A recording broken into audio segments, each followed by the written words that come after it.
She was just the ex-wife, until the millionaire found her name in his father's will. She was merely the woman everyone forgot, nothing more than the ex-wife who had quietly slipped out of a privileged world. Or so people thought. Late one evening, a sealed envelope arrived at her worn-down apartment door, bearing the insignia of the elite Whitmore family, a symbol once as familiar to her as breathing. And in that moment, everything changed. Her name, dismissed, erased, had unexpectedly surfaced in the last will of the late Kenneth Whitmore, father to her ex-husband, Leonard. Whispers of old secrets spread like wildfire, raising suspicions of betrayal, hidden motives, and a destiny no one had dared predict. But destiny, it seemed, had other plans. Naomi Whitmore, now simply Naomi Hayes, sat on the edge of her twin-sized bed, staring at the letter she had received earlier in the day. The apartment around her was modest and unassuming. Torn wallpaper curled at the corners, evidence of repeated attempts to fix something she simply couldn't afford to replace. Rain tapped against the window, filling the small room with a whispery drone. A single overhead bulb revealed how stark her life had become since her divorce from Leonard Whitmore 3 years ago. No one believed that Naomi, once the graceful, impeccably dressed spouse of a wealthy entrepreneur, could have ended up in such dire straits. In her old life, she had worn tailored suits from high-end boutiques. She had hosted lavish parties, mingling with A-listers and business magnates under the glittering chandeliers of lavish hotels, occasionally even brushing elbows with real-life royalty during philanthropic galas. She had driven through Manhattan with the confidence of someone who had everything she could ever want. Then, one day, everything simply evaporated. On the day of her divorce settlement, Naomi walked out with only a modest sum, barely enough to cover legal fees and a few months of living expenses. She did it out of principle. She was tired of fighting. Maybe she thought it was the right thing to do, or perhaps she simply wanted to escape the suffocating constraints of the Whitmore estate. But as time dragged on, leaving was more difficult than she had imagined. She discovered all too late that her new identity, an ex-Whitmore, was socially toxic. Doors that once swung wide open had closed in her face, friends vanished, job leads evaporated, and the once promising horizon turned into a blur of endless. No, sorry, not interested. Now, in this small, claustrophobic space, she couldn't help but wonder how the world had changed so drastically. She had changed her last name from Whitmore back to Hayes in an attempt to reclaim her individuality. Yet, receiving a letter emblazoned with the Whitmore family's seal felt like stepping into a ghostly echo of her past, stirring emotions she had fought hard to bury. The envelope was crisp, its insignia a golden blue crowned with delicate filigree symbolic of the empire that Kenneth Whitmore had built from scratch. Naomi traced her finger over the letter, pondering what on earth they could possibly want from her now. Kenneth Whitmore had been the force behind Whitmore Industries, a sprawling conglomerate that touched everything from real estate to tech ventures. His philanthropic work with organizations like the American Red Cross gained him favorable headlines in Forbes magazine more than once. Naomi remembered him as an imposing but fair-minded figure, one who always seemed to be studying people, quietly assessing their character. She also recalled how his stern gaze could lift in an instant whenever he discovered something new about his many philanthropic pursuits. It was Kenneth who had insisted that Naomi be part of the family, despite Leonard's mother having reservations about Naomi's humble background. Yet everything changed when Naomi found herself at odds with Leonard. Their relationship had started out passionately, full of grand gestures and luxurious travels, but as time wore on, she began to see a cruel streak in him. Betrayals, both private and public, chipped away at her romantic illusions. By the time the divorce papers were signed, Kenneth was ill, and Naomi, not wanting to add to the family's burdens, disappeared quietly. She imagined that Kenneth had been relieved, or at best indifferent, to her departure. But now, Kenneth was dead, and there, in black and white, was an invitation, a summons to a will reading. The letter was courteously typed, formal yet insistent in tone. Miss Naomi Hayes, we regret to inform you of the passing of Mr. Kenneth Whitmore. His last will and testament has made specific mention of your presence. The Whitmore family cordially requests your attendance at the reading of the will this upcoming Saturday, 2 p.m. at the Whitmore Estate on Birchwood Drive. Yours sincerely, Edward Mills, Esquire, family attorney to the Whitmore Estate. She hadn't heard that name, Edward Mills, in years, but she remembered him well. A meticulous lawyer with pristine suits and an unwavering loyalty to the Whitmore patriarch. She reread the letter, heart pounding in her chest. Part of her wanted to tear it up, toss it into the trash, and lock her past away for good. Yet a quiet curiosity gnawed at her. Why had Kenneth included her in his last wishes? Hadn't he done enough damage by standing idly by as Leonard accused her of all sorts of wrongdoing? Confusion and fear warred within her. In the end, curiosity won. She decided that come Saturday, she would step through the gates of the Whitmore Estate for one final reckoning. The Whitmore Estate stood like a citadel at the end of Birchwood Drive, tall, imposing, and fortified by old money elegance. Stone walls covered with creeping ivy led up to oak doors that seemed to carry centuries of history. Naomi had been here dozens of times during her marriage. She had known the flow of parties across the marble floors, the glow of candlelit dinners where deals were casually sealed over vintage wines. Yet now, passing through those gates felt surreal. Her old sedan coughed a bit as she drove down the circular driveway. She could recall vividly the time she used to arrive in a sleek black Bentley, courtesy of the Whitmore family chauffeur. How drastically life changes. A valet approached, though a bit hesitantly, and Naomi nearly waved him away but decided to let him take the vehicle. The young man handed her a discreet ticket, obviously uncertain about how to treat this unexpected visitor who lacked the immediate swagger of a typical Whitmore guest. Naomi offered a polite smile and proceeded up the marble steps. Inside, the familiar whiff of lemon polish and fresh-cut flowers assaulted her senses. The grand foyer still boasted glimmering chandeliers and a regal staircase. The paintings along the walls, portraits of Whitmore ancestors in gilded frames, looked down as if to judge her for trespassing on hallowed ground. Before Naomi could gather her wits, a well-dressed man emerged from one of the side parlors. Edward Mills, the family lawyer. His eyes widened slightly, and he offered a courteous bow.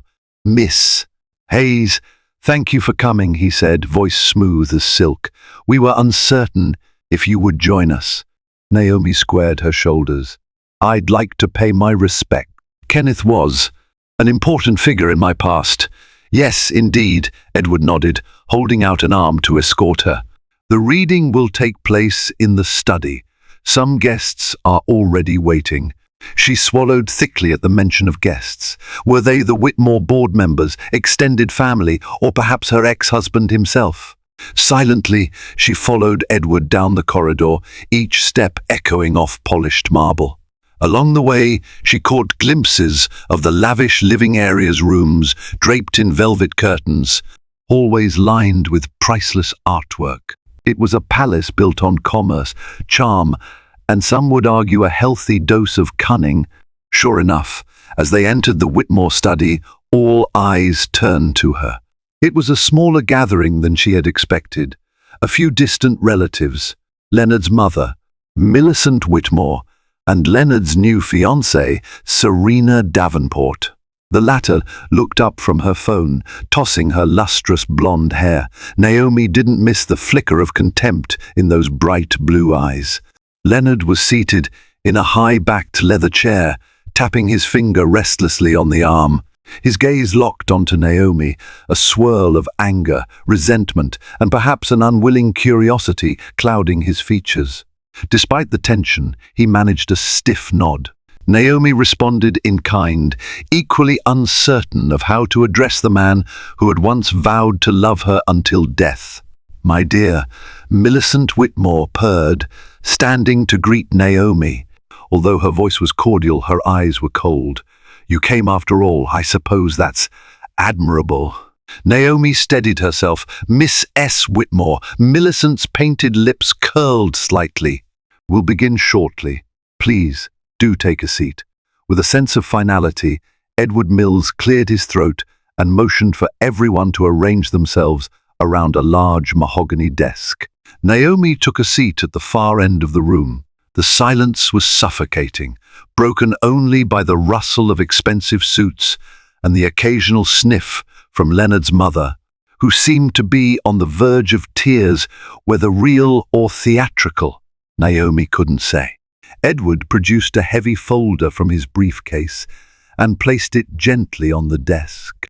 "Before we read Mr. Whitmore's final testament, let us have a moment of silence to honor his memory." Heads bowed, though Naomi noticed that Serena's eyes flicked up to gauge the reaction of those around her. Eventually, Edward resumed, "Mr. Whitmore's will is divided into several sections. He wanted his personal assets, charitable contributions, and corporate responsibilities to be allocated under strict guidelines. I will be reading his words directly." He donned a pair of reading glasses, took out the crisp pages, and began, "I, Kenneth James Whitmore, being of sound mind, do hereby bequeath." The next few minutes were a litany of property divisions, trusteeships, and philanthropic donations. Whitmore's fortune was vast, and the mention of institutions such as the Metropolitan Museum of Art in New York and a new wing to be built in his name underscored his philanthropic legacy. Naomi fought the temptation to glance around, seeking to gauge Leonard's reaction. He remained mostly impassive, though she could see tension in his jaw each time significant assets were distributed among half-forgotten relatives. Finally, Edward arrived at the part that addressed each surviving family member specifically. Millicent was granted a sizable trust, various estates in Europe, and an annual allowance to maintain her lifestyle. Leonard, as expected, was the primary heir to Whitmore Industries, receiving controlling shares of the company. Yet there was a twist. The shares were to be entrusted to a board until Leonard's personal life is deemed stable and conducive to carrying forward the Whitmore legacy. Naomi watched Leonard tense visibly at those words, as though invisible chains had just wrapped around him. She could imagine what his father's not-so-veiled message was. Leonard wasn't quite ready to manage the empire on his own. Then Edward cleared his throat and read, "To my former daughter-in-law, Naomi Hayes nee Whitmore, I leave an inheritance of." His words seemed to echo in the cavernous room, drawing every eye in the circle to Naomi. She sat frozen, breath caught in her throat. The next sentences outlined something so unexpected it felt like a punch to the chest. Naomi's heart pounded as Edward continued, describing a sum of money enough to transform her life entirely, along with the deed to a lakefront cottage in Vermont where Kenneth used to spend summers with the family. She once brought light into this home, and though her time among us ended in sorrow, I still hold her in high regard. Kenneth's voice seemed to speak through the text. I regret the circumstances that forced her departure, for which I share a measure of responsibility. A hush fell over the room. Naomi's face burned as she felt a mixture of shock, gratitude, and confusion swirl within her.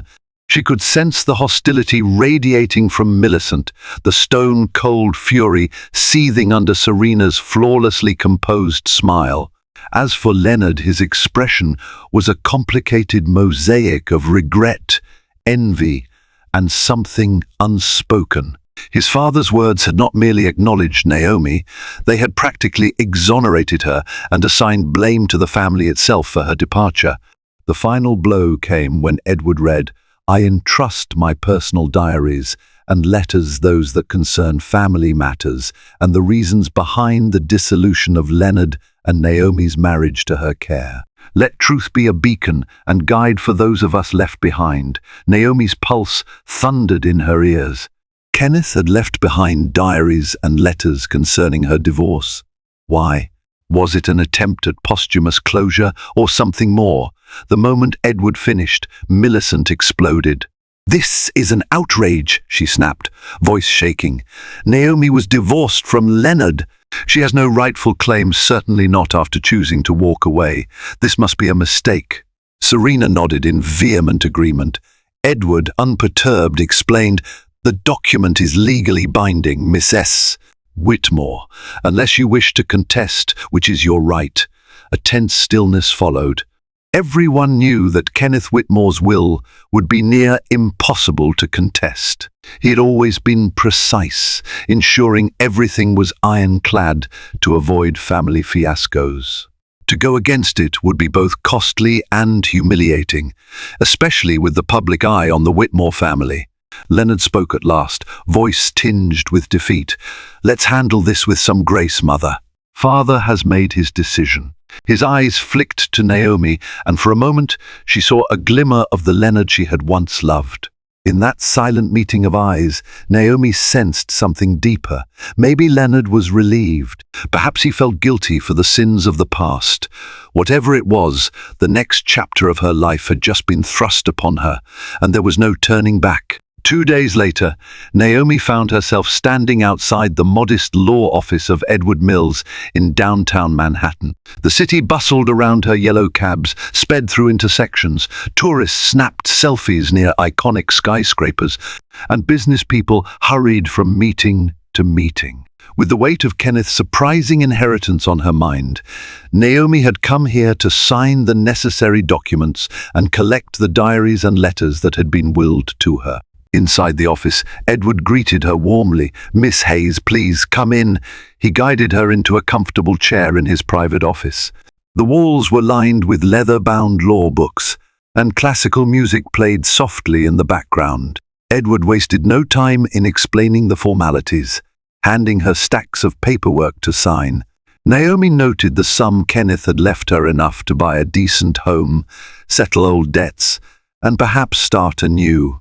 Even more perplexing was the property in Vermont, a lakeside cottage she vaguely remembered hearing about in passing during her marriage.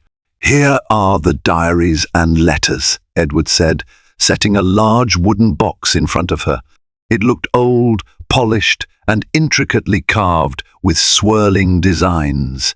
"Mr.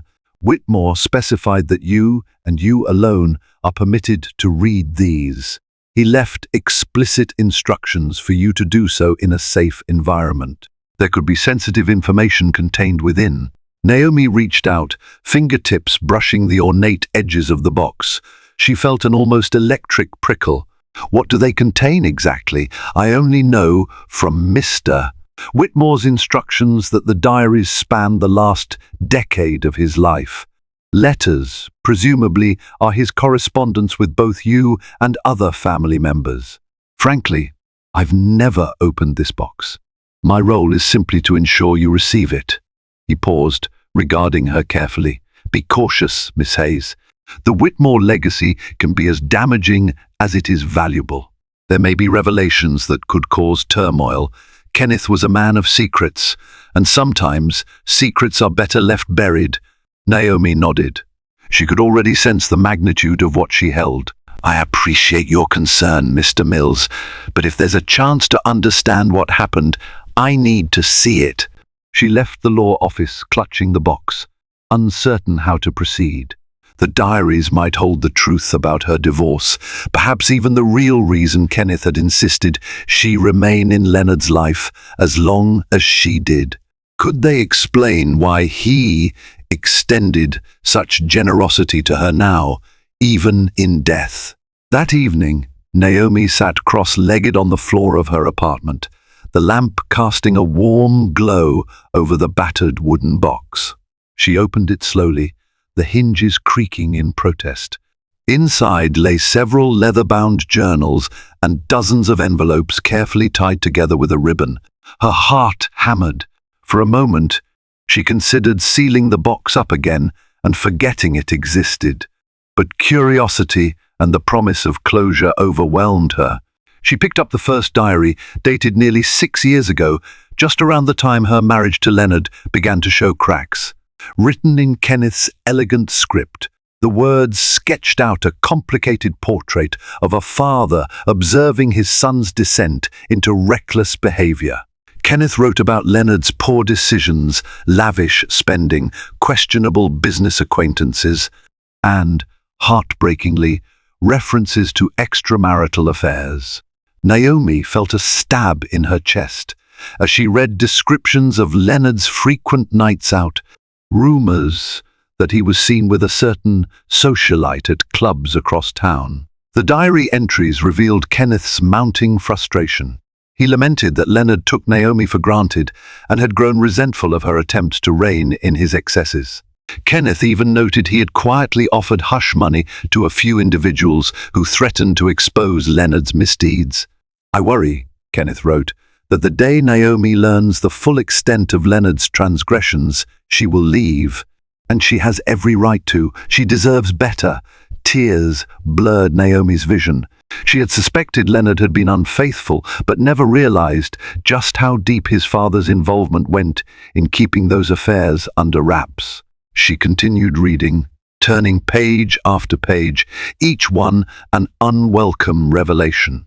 At times, Kenneth berated himself for his own hypocrisy, admitting he'd once believed that indulging Leonard's every whim would bolster his confidence, a father's misguided attempt to show affection.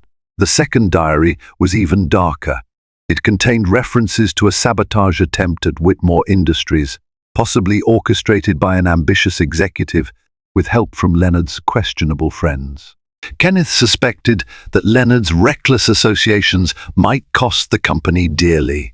Fearing the scandal, Kenneth had taken measures to shield Leonard from public disgrace, but it came at a massive personal and financial expense. In the final entries, Kenneth's tone shifted from frustration to sorrow.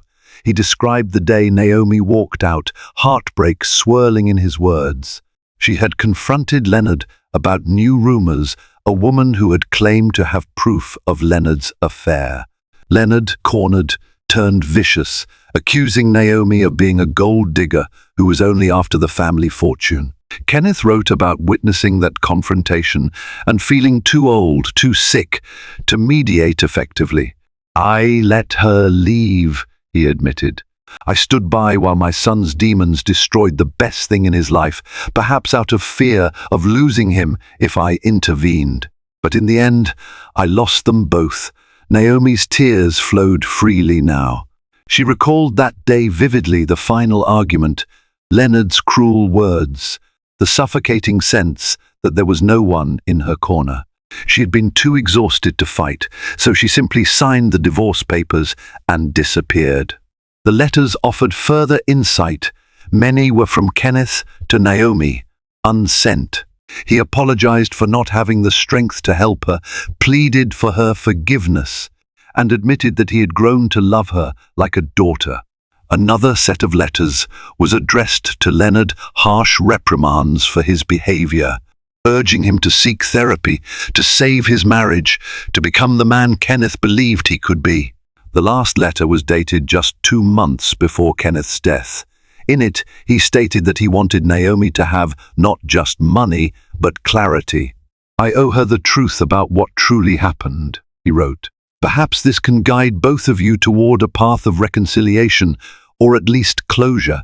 Naomi closed the final diary, her heart awash in conflicting emotions, grief for the father-in-law who had shown her kindness, anger toward Leonard for his betrayals, and pity for the broken family she had left behind. She realized Kenneth had orchestrated one last attempt to heal the rift he had allowed to grow. The diaries were a bridge, an invitation to find a measure of peace. But what would she do with these revelations? Confront Leonard? Expose him? Keep it all to herself and move on? The answers weren't clear. Yet one thing was certain. The inheritance and diaries came with enormous responsibility. In stepping back into the Whitmore universe, Naomi risked reopening old wounds and igniting new battles. For the first time since receiving that fateful letter, she felt truly uncertain whether Kenneth's final gift was a blessing or a curse. Over the next few weeks, Naomi tried to focus on her future. She discreetly sought legal advice on the property in Vermont. The quaint lakefront cottage sounded like a peaceful escape, somewhere she could rebuild her life without the looming towers of Manhattan. She paid off her outstanding bills, started looking into potential business ideas, and began writing a list of personal goals she'd neglected for far too long. However, the diaries loomed large in her consciousness. Their presence was like an invisible thread pulling her toward closure. She found herself reading them late at night, illuminating corners of her past she'd never fully understood. The weight of Kenneth's revelations pressed on her, but also offered a sense of vindication.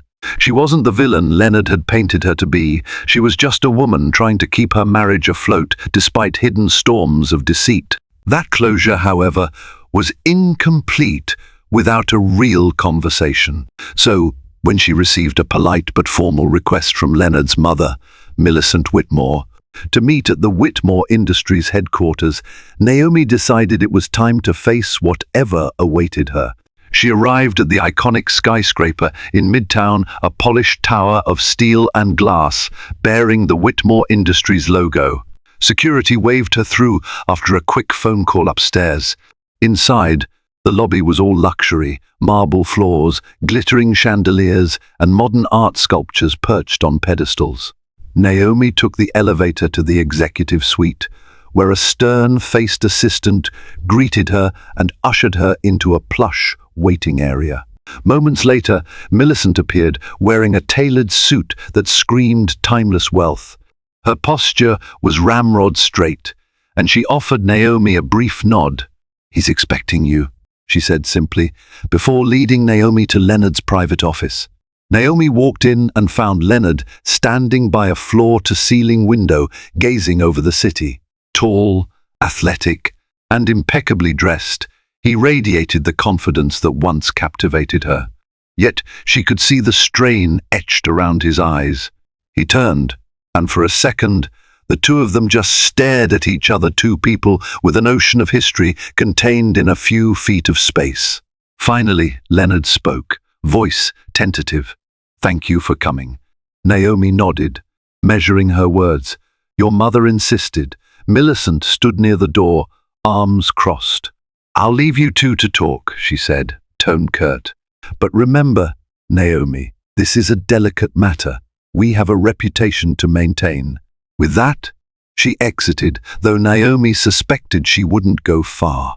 Leonard gestured toward the plush seating area, dominated by an oversized leather couch and a gleaming coffee table. Naomi followed, perched on the edge of the couch, while Leonard sat across from her in a designer armchair. He cleared his throat. "I wanted to see you about the diaries. Edward Mills mentioned you'd collected them." Naomi tilted her head. "Are you worried about what they contain?" A flicker of guilt crossed his face. "I know my father wrote extensively, especially near the end. Look, Naomi, I've heard rumors that some of his writings concern the downfall of our marriage and my behavior." She folded her arms. "And if they do, what difference does it make now? It's over, Leonard. We signed those papers." His gaze dropped. "It might be over for us as a couple, but the diaries could damage our family name. They could harm our company's reputation. Even if the board doesn't see them, there are plenty of others who might. Journalists, rivals. We live in a world where secrets don't stay hidden for long." Naomi drew in a steadying breath, remembering the heartbreak, the betrayal. "I'm not out to blackmail anyone, Leonard. If you think I'm going to publish them or leak them to the press, you're wrong." He seemed to relax momentarily. "Then I'm relieved. But Kenneth's last wish was for you to have them." "I'm curious, did he say anything about me?" Naomi considered him carefully. "He wanted you to face your actions. To grow up, Leonard. to respect the people in your life. He wrote about feeling helpless to stop you from making poor choices. And yes, he wrote about your affairs, your shady deals. Leonard winced, color draining from his face. It was one thing for him to suspect it, another to hear it confirmed. I was younger, reckless. Naomi didn't let him finish. You hurt me, she said quietly, her tone layered with old pain. I was left to pick up the pieces of a life that never felt like mine. You had everything, family, money, connections, and you still threw it away for what? He pressed a hand over his eyes. I can't change the past. God knows if I could, I would. You have every right to hate me. But I'm asking you, what is it going to take for you not to let these diaries become a weapon? My mother is terrified of a scandal. Serena, she's worried too. Naomi felt a spark of anger at the mention of Serena, Leonard's new fiancée. So I'm supposed to bury the truth to protect your social standing? Let you all pretend nothing happened? No, Leonard replied, voice trembling. I'm not asking you to ignore the truth. I'm asking for a conversation, a chance to do right by you, even in some small way. The sincerity in his tone startled her. This was not the arrogant Leonard she remembered. There was humility, even remorse. Could he have changed that much? They sat in tense silence for several beats, the hum of the building's air conditioning the only sound. Naomi finally leaned back, crossing one leg over the other. I'm not going to publish them, Leonard.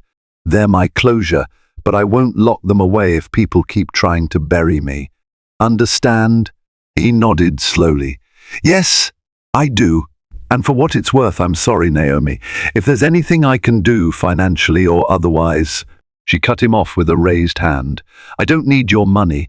Kenneth gave me enough to start over. What I need is peace. Naomi stood up. I didn't come here to threaten or extort. I came because your mother insisted, and I hoped maybe there was something human left in you. I see there is. Leonard rose as well, looking weary and older than his years. Thank you for your honesty. If you ever want to talk more about anything, I'm open to it. Naomi offered a thin smile. I appreciate that. She turned and strode out, passing Millicent in the corridor, who shot her a glare that was equal parts disdain and fear.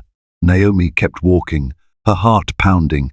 Maybe Leonard was sincere, or perhaps it was another performance to keep the Whitmore name free from scandal. Time would tell. The following week, Naomi finalized the paperwork for the Vermont cottage. She planned a quick trip up north to see the property for herself. Perhaps the serene waters and tall pines would provide the refuge. She needed to process everything. But on the eve of her departure, an unexpected message appeared on her phone, a text from an unknown number. It read, "We have reason to believe you possess diaries that could damage the Whitmore family. Be careful who you trust. People are watching." Naomi's heart lurched. Could this be a threat? She tried to call the number back, but it was disconnected. A chill ran through her. She knew the Whitmores had powerful connections, but who would stoop to intimidation? Swallowing her fear, she took extra precautions. She locked the diaries in a safety deposit box at her bank before catching a train to Vermont. Whatever awaited her at the cottage, she didn't want to risk losing Kenneth's revelations or her own sense of security. The journey to Vermont provided a changing tapestry of scenery. Bustling cityscapes faded into suburban sprawl, which eventually gave way to rolling hills and dense forests. The final leg of the trip took her past tranquil lakes and quaint towns, reminiscent of the postcards she had once admired in happier times. As she navigated the winding road leading to the cottage, she saw a landscape bursting with the colors of early autumn, gold, rust, and fiery red leaves. When she finally arrived, the cottage stood at the edge of a serene lake, water reflecting the sky like a flawless mirror. The building itself was modest, with a wraparound porch and windows that offered panoramic views of the water. Inside, The living area was cozy, a stone fireplace, worn wooden floors, and shelves lined with antique books. Naomi could see Kenneth's touches everywhere, old photographs of family vacations, nature paintings, a subtle sense of comfort and tradition. She felt a lump in her throat. This was a safe haven he had wanted her to have. Over the next few days, she settled into a routine, morning walks along the lake, afternoons exploring the local town, and evenings by the fireplace, lost in her thoughts. The crisp, cool air and the gentle lap of water against the shore provided a sense of peace she hadn't felt in years, but tranquility was fleeting. On the third day, while sipping tea on the porch, she noticed a sleek black SUV parked a short distance away on the dirt road. The same vehicle reappeared a few times throughout the day, always lingering, never approaching. Anxiety pooled in her stomach. She decided to confront the driver the next morning. When the SUV showed up again, she mustered her courage and walked down the path. The windows were tinted, revealing nothing. She had just opened her mouth to speak when the engine roared to life, and the SUV sped away in a plume of dust. Heart pounding, she stood there, wondering how far certain individuals would go to protect their interests. That evening, an unexpected visitor arrived. To Naomi's shock, it was Serena Davenport, Leonard's fiancée. She appeared at the cottage doorstep with a forced smile, wearing designer boots far too elegant for the rugged setting. "What are you doing here?" Naomi asked, suspicion lacing her voice. Serena offered a glossy smile. "I'm here because we need to talk. May I come in?" Naomi hesitated but relented, moving aside to let Serena enter. As Serena surveyed the cozy interior, a look of faint distaste flickered across her features. "So this is the cottage Kenneth left you," she remarked. "He had good taste, I suppose." Naomi folded her arms. "Let's skip the pleasantries. Why did you come all this way?" Serena began pacing. "I'm here because I know you have diaries and letters detailing events in Leonard's past. I'm well aware of his transgressions, but we've moved past that, or at least we're trying to. I'm asking you no, begging you to hand them over." Naomi felt a surge of anger. "That's not happening." Serena's eyes hardened. "I thought as much, but hear me out. If those diaries leak, it will tear Leonard's reputation apart. It'll hurt the company, sure, but more importantly, it'll destroy him personally." Naomi couldn't help the bitter laugh that escaped her. "You think I'm doing this to harm him? He did more than enough damage to me." Serena's face contorted. "I know. Leonard told me the basics, but you're not the only one affected, Naomi. You saw how the will restricted Leonard's access to full control of Whitmore Industries. He's on thin ice with the board. One major scandal and he's out. Then everything collapses." Naomi set down her teacup. "What do you want from me? I already told Leonard I wasn't planning to ruin him. I just want peace." Serena exhaled heavily, her bravado fading. "I'm not sure if I entirely believe that. Still, consider this. If something were to happen, if the diaries vanished, it might help everyone move forward. We could all put the past behind us." Naomi stared at her. "Vanished? You mean you want to destroy them?" Serena nodded, as if it were the most reasonable request in the world. "Kenneth is gone. The man had a heart for charity, but let's not kid ourselves, he was a savvy businessman who protected family interests above all else. Those diaries are a liability. Give them to me, and I'll make sure they never see the light of day." Naomi clenched her fists. "I'm not handing over Kenneth's final words like they're meaningless scraps. They're his confession, his attempt at atonement. You think you can buy or threaten me into this?" Serena shrugged, a cold gleam in her eye. "I'll do whatever is necessary to protect the Whitmore name. The question is, how far are you willing to go?" Naomi felt her temper flare. "Enough. Get out." Serena hesitated, then made a final, desperate plea. "Don't be naive. You might think holding on to those diaries gives you a moral high ground, but you're playing a dangerous game. There are people who won't hesitate to use force if persuasion fails. You've already seen the SUV, haven't you? Naomi's heart pounded. How do you know about that? Serena didn't answer. Instead, she walked to the door, adjusting her designer coat.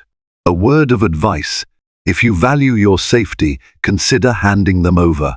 Otherwise, you might find yourself in the middle of something ugly. With that ominous warning, Serena slipped out into the night, leaving Naomi shaking. She locked the door behind her, adrenaline coursing through her veins. If Serena was involved in these scare tactics, it meant the threat was all too real. Naomi realized that the diaries were more than keepsakes. They were leverage, a double-edged sword that might protect her or destroy her, depending on how she used them. She glanced around the cozy cottage, its silence suddenly oppressive. She thought of Kenneth's final wish, his attempt at redemption, and wondered, is this the price of truth? Returning to Manhattan felt inevitable. Naomi knew that if she stayed holed up in Vermont, the harassment would continue or worse. She also realized she needed reinforcements. If the Whitmores, especially Serena, were willing to go to such lengths, Naomi had to ensure the diaries remained secure and that she wasn't alone in guarding them. First, she contacted Edward Mills. She set up a meeting in a discreet cafe near his office. The attorney arrived, impeccable as always, taking a seat across from her in a quiet corner. Naomi wasted no time. I believe someone is tracking me, possibly threatening me. Serena showed up in Vermont, asking me to destroy the diaries. Edward's expression darkened. That's alarming, but not entirely surprising. Kenneth's diaries could incriminate several powerful people. She leaned forward, voice hushed. I need legal protection, maybe a restraining order against Serena or whoever else might be involved. He tapped his chin. We could try, but the burden of proof is high. The diaries themselves might serve as evidence, but that also means exposing their contents. We'd have to file a formal complaint, which risks making the diaries public record. Naomi's mind whirled. Going public could unleash a scandal, something she had vowed not to do unless her life depended on it. She sighed. Is there another way? Edward paused, then spoke cautiously. There might be a compromise.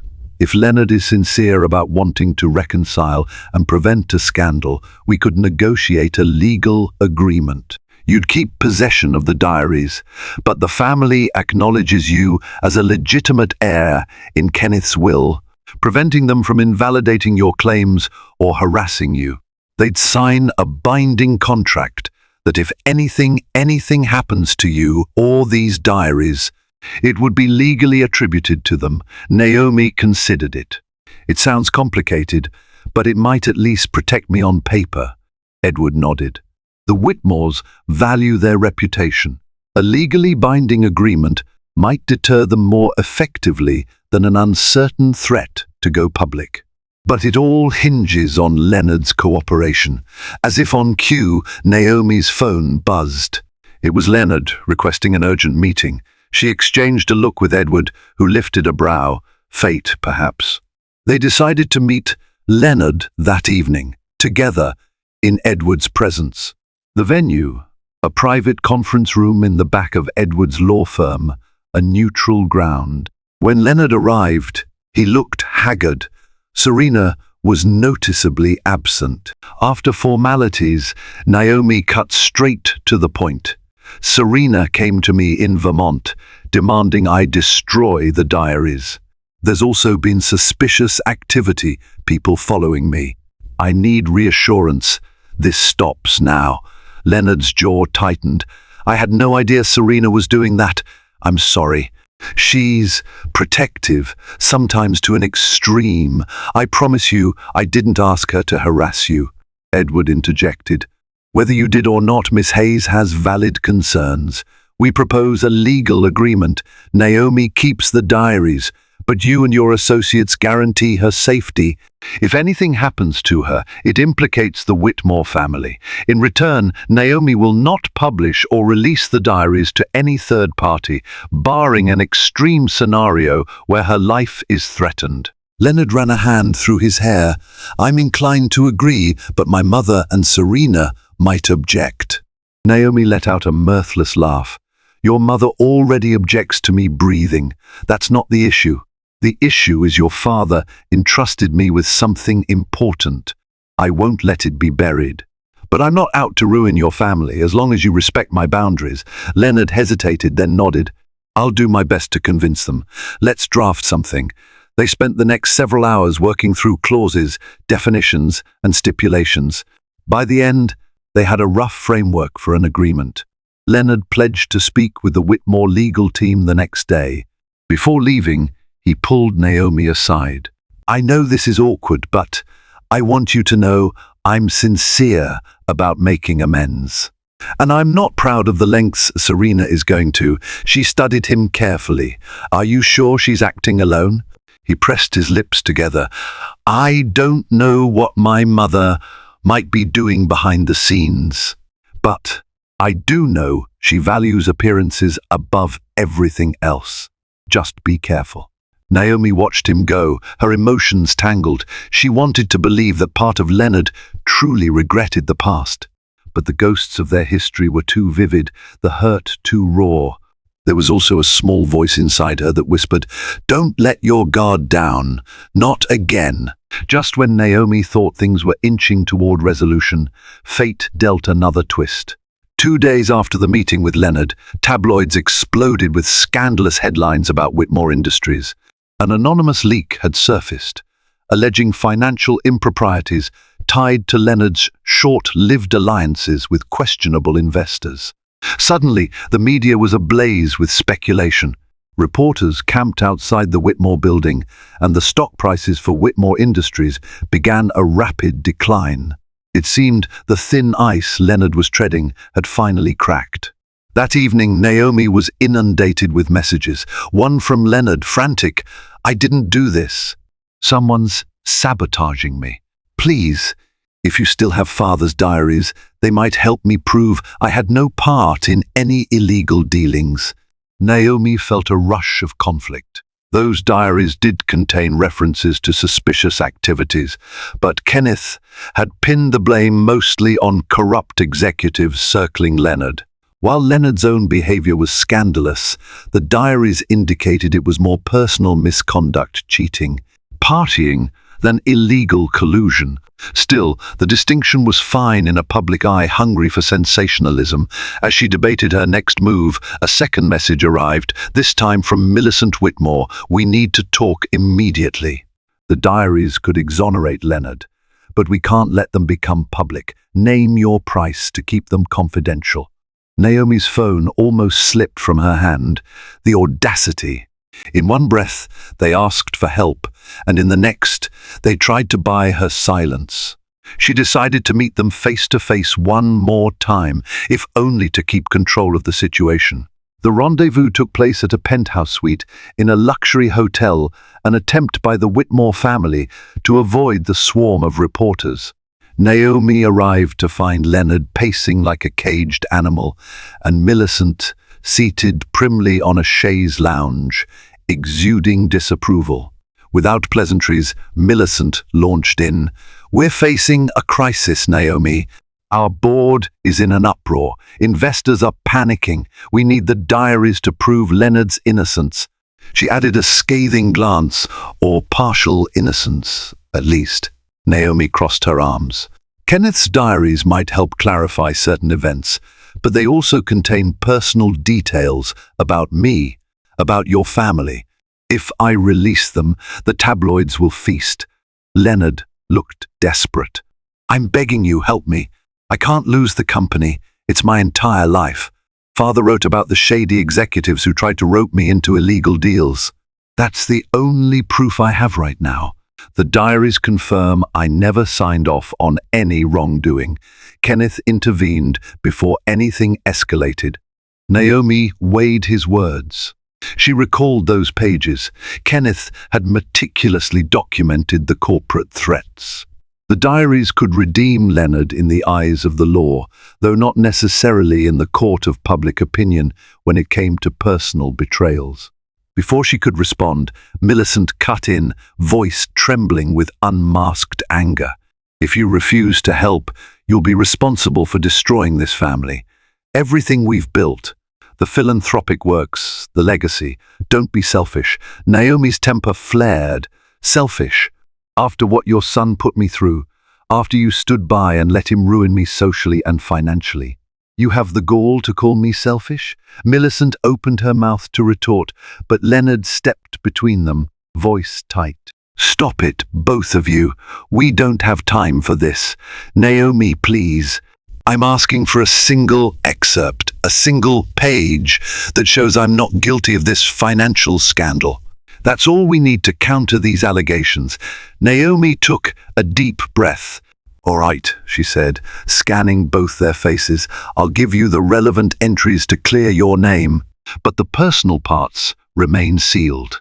If you try to twist this or bury the truth, I'll make everything public, including Kenneth's opinions about my divorce."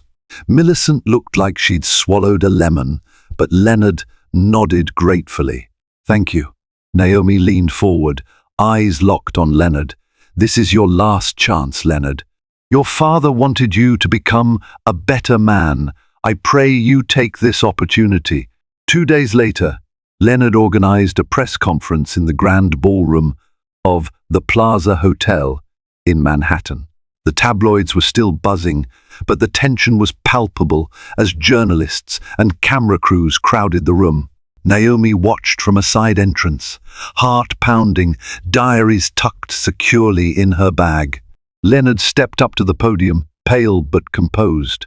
He began by addressing the allegations directly, stating that while he was involved with certain investors socially, he never condoned or participated in illegal transactions. He acknowledged that his father, Kenneth Whitmore, had kept private records detailing the suspicious activities of these rogue parties. "I have evidence," Leonard announced, eyes sweeping the room. "Private documents in my late father's handwriting that confirm his discovery and management of these threats to Whitmore Industries. I was never complicit in their schemes, and we intend to provide the relevant information to the authorities and the press in a responsible manner." A controlled murmur rippled through the crowd.